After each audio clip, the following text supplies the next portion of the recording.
In this video, we're going to go over what an orthographic drawing is and how it is put together within the drafting industry.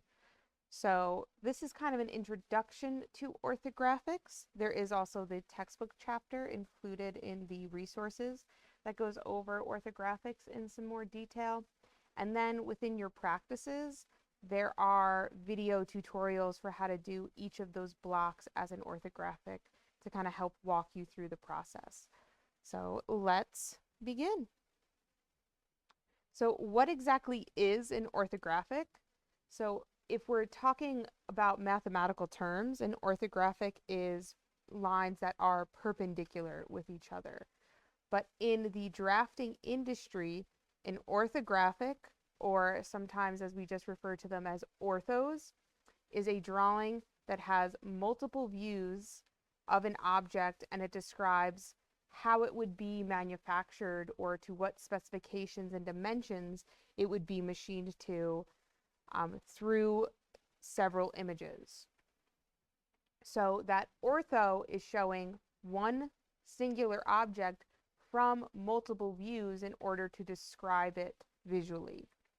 And the typical views that we use are the front view, a side, and a top. So all objects have 6 principal views. All objects have a top, a bottom, a right, a left, a front, and a back. However, typically we only need 3 of those views to describe an object. Sometimes we only need 2. In some cases, we might only need 1 view. So for instance, the eraser shield that's in your drafting kit, it's a very thin piece of metal. I really wouldn't need to draw the front, the top, the side of it in order to fully understand the piece and how it would be made. And we'll look at some examples of that. So when we are thinking of these views, we're thinking of them being projected on a plane. So an orthographic is a 2D visualization of a 3D object. And so we're thinking about, if coordinate-wise, projecting them onto different planes. So if we have that height on one of those 3-dimensional axes and versus our length and our depth. Right here, they're being described as X, Z, and Y. So think of it kind of like the way I like to describe it to students is, coordinates in Minecraft. So if you have those coordinates in Minecraft, you've got your X and your Z coordinates, and then your Y would be your height. If we're thinking about Cartesian coordinates that we use in drafting, the Z-axis would actually be our height, and then our X-axis would be our length, and our depth would be our Y, but we don't need to get into that too much. Each of these views then, each of these 2D faces of the objects then are projected onto planes. So we have the vertical plane, which is standing upright, and that's where we would see the front of our object. So you'll also hear it referred to as the frontal plane. You have your profile plane, which is looking at the side of it, and I like to just think of that as a profile of a person, is their side view of their, face. And then you have the horizontal plane, which is looking down on an object. So if I was above it looking horizontally on it, that's where I would see like the top of the object itself. So here is a 3-dimensional object, 3D, and then here is it broken down into a 2D orthographic. So all objects have 3 dimensions. They all have length, they all have depth, they all have height. You'll hear people also sometimes interchange length and width. So each of these 3 dimensions can get broken down into the 2D views. But that means each of these views only is showing 2 dimensions. So the front view can tell us the length of the object and the height of the object, but we can't see anything referring to depth. So I can see that there's this face here, then this one, and then this one. I see all of that in the front view broken down into those 3 faces. However, my front view can't tell me depth. So my front view doesn't tell me how far back this face is. For something like that, I would need another view, such as the top. So within the top view, I can understand length and I can understand depth, but now I can't see height. So I can see that there's this face here and this face, but the top view doesn't tell me how far down this face is from this one. And then within my side view, I can see depth and I can see height, but I can't see anything related to length in the side view. So each of these three views in an orthographic can tell me two pieces of information about the drawing. One thing you'll notice here in the drawing is that the views are aligned with each other. And so the top view is oriented right above the front view, in which those similar edges are lined up with each other. So each feature is lined up. That's a key important feature in orthographics, that everything is lined up, even with the side view here, that this is all lined up, edges is lined up, edges lined up, because it helps understand how these various views relate to each other in the drawing. And then there's a little concept here with this dash line referring to those hidden lines. So if you remember back from Module 3 where we were going over the different line types, hidden lines are referring to edges that cannot be seen in a particular view. So what this little dash line here is referring to is this edge back here. If I'm looking at the right side of this object, this face is blocking this back here. Doesn't mean it doesn't exist, it just means that I can't see it in this particular view. So that's why I would want to represent that edge with that dashed line or that hidden line. And that's something we'll go over later in this presentation and in the practices. So how do we draw an orthographic? The first thing we do is choose which side is the front of our object. And that's typically going to be the side that shows the most detail. And then again, you're going to decide how many views you will need to show. So how many additional views you'll need. Typically, that's 2 or 3 views. However, for some more complicated objects, we might need to draw more. And even for some less complicated objects, we might need less. So what we're going to walk through in this presentation is an orthographic of this little stool here with a little hole in it. So initially I'll have to pick what I want to be my front view. I'm going to pick this face here as my front. And I'm just going to start kind of towards the lower left corner of my drawing with the front of my object. And I'll just use my T-square and my triangles to put parallel and perpendicular lines, just kind of using my ruler to make little notations about measurements, but not actually using the ruler to draw any lines. That's important. So I'm only just using the T-square and the triangles to draw in those lines. Next, I'll draw in what you'll hear called projection lines, guidelines, construction lines. All of them mean the same thing, but pretty much anywhere I have a line or a reference, I'm just going to project guidelines off of it. You'll see in some of the practice demos from your assignment that personally, I kind of don't draw these lines all the way out. I just use them as references to give me less work to erase. But the technical correct way is to project these all the way out. And you want to make sure you're using an H pencil and drawing very lightly so that this way it's very easy to erase these guidelines. But these are just going to be helpful to reference different lengths. So for instance, when I go to draw my top view, I'm not going to have to worry about noting what the length of the top view is because I already have all of those referenced from these guidelines. And it's going to help keep my top view and my side view nice and aligned with the front. So once I go draw my top view in, I won't have to take that measurement for this length, but I will have to make a measurement to describe the depth of how far back this goes and to find where the center of like that circle would be. Those would be things I'd have to go and measure and draw in.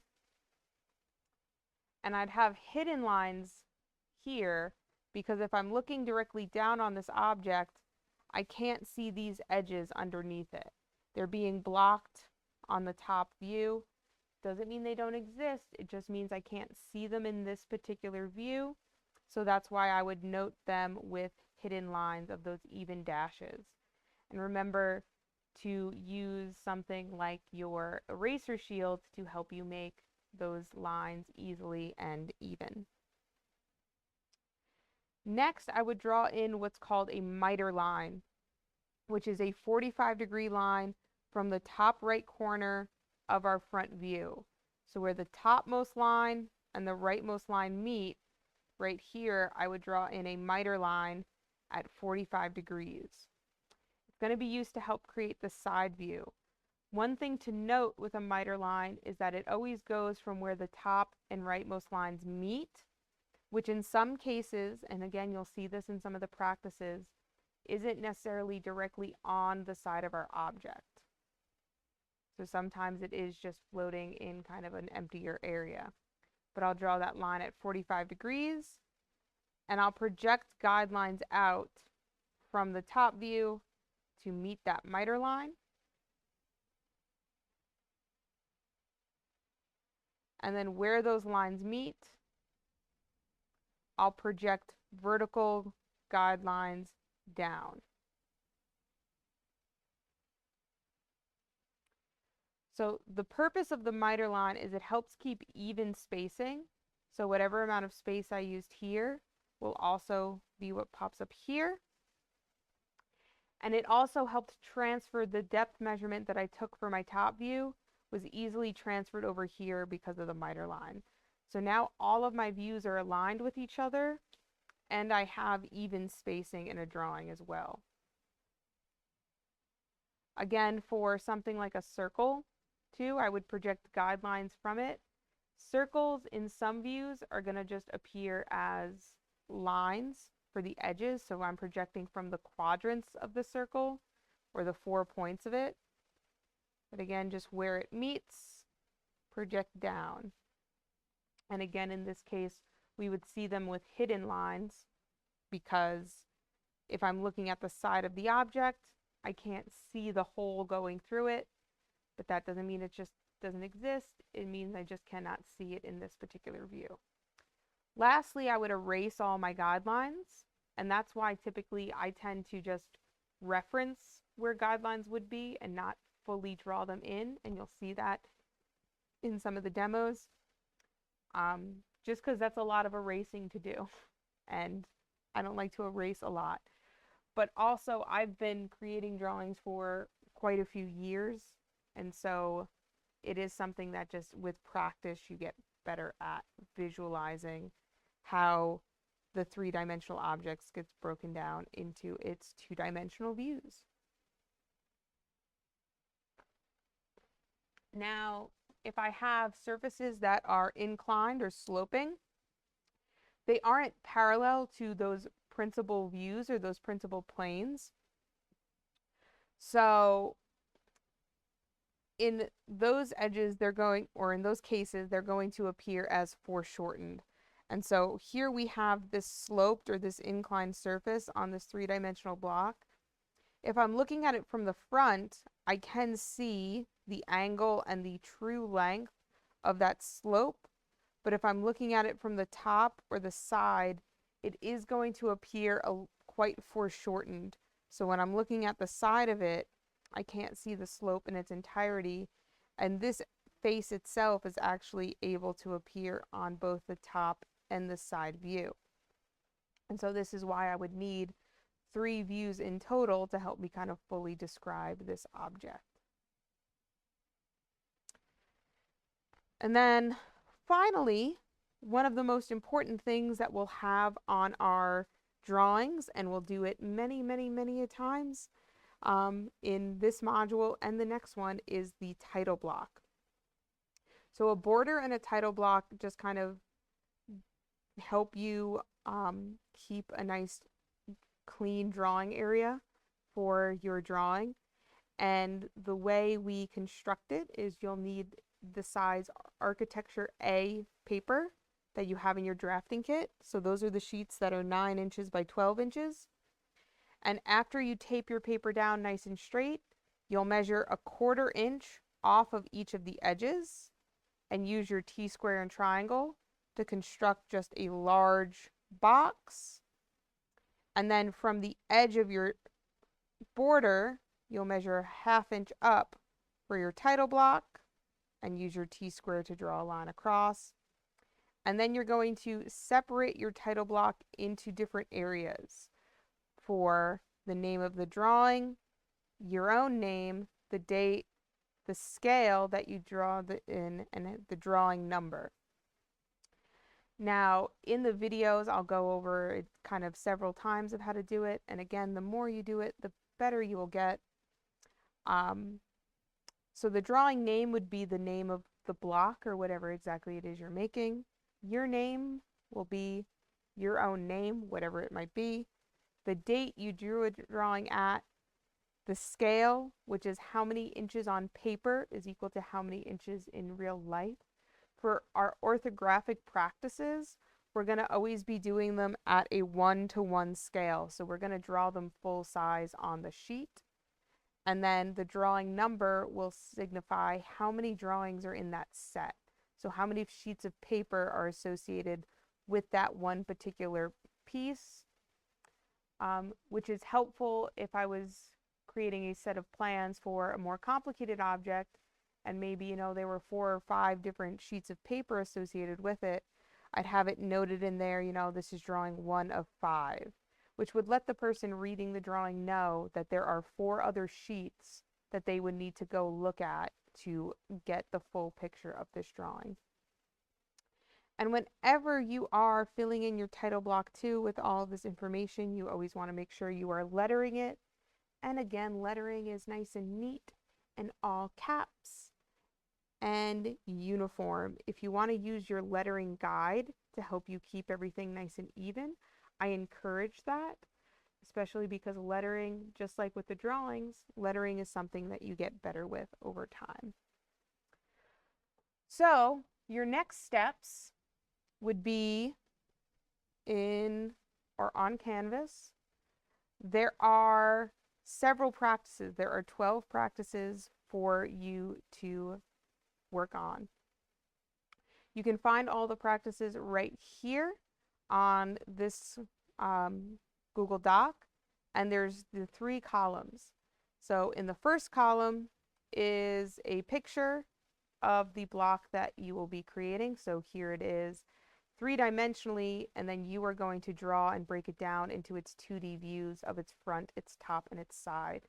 And there are some measurements there to help you understand how it is made and built. Then there is a link to a 3-dimensional model of the block. So just in case you wanted to, there's the markup tool, just wanted to let me know. And I can click and hold and I can spin it around. I can even look at it directly from the front here, but this isn't too great because it doesn't show me the edges. I don't know if there's a way to kind of make it show me the edges.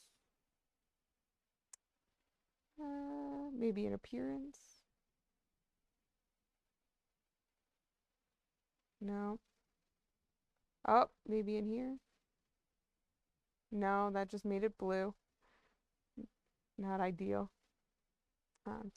But yeah, so you can see the different edges of it, and you can even use the measurement tool to measure from like one point to another one. So if you're not sure about a measurement, you can use this 3D model to check on it. And then finally on this sheet for each block, there's also a link for a video in which I walk through how you would make this as a 2D orthographic. So I kind of walk through it as you go. I show you how I would approach it. I also have, so we can kind of see if I scroll through. In the videos, I have all of these blocks physically made, so I kind of reference them physically to help kind of look at it a little bit more, how the drawing gets put together.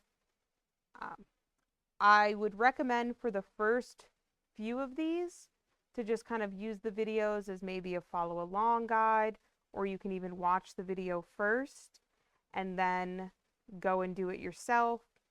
And then maybe as you get a little bit better, what you can do is after you finish, you can just kind of skip to the end and then just see kind of what my final version looks like and see if you did it the same way I did. And if your drawing is very off, then you can go back and watch the video to kind of get an understanding.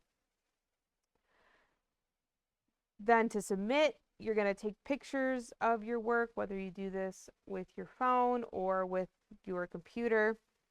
Try to make them as clear as possible, and then you'll upload them to this assignment page. There is a rubric here as well for how they'll be graded. So for your drawings of your lettering technique, your line weight technique, the neatness of your drawing, the accuracy is where, neatness and accuracy is where most of your points are coming from. So is your drawing neat? Are your views aligned? Does your drawing actually depict the item? That's where we're going to get the bulk of our points from. And of course, if you have any questions about orthographics or how to do any of these drawings, do not hesitate to reach out. I can meet with you one-on-one in a Google Meet to help out, or send you some additional information if you so need to.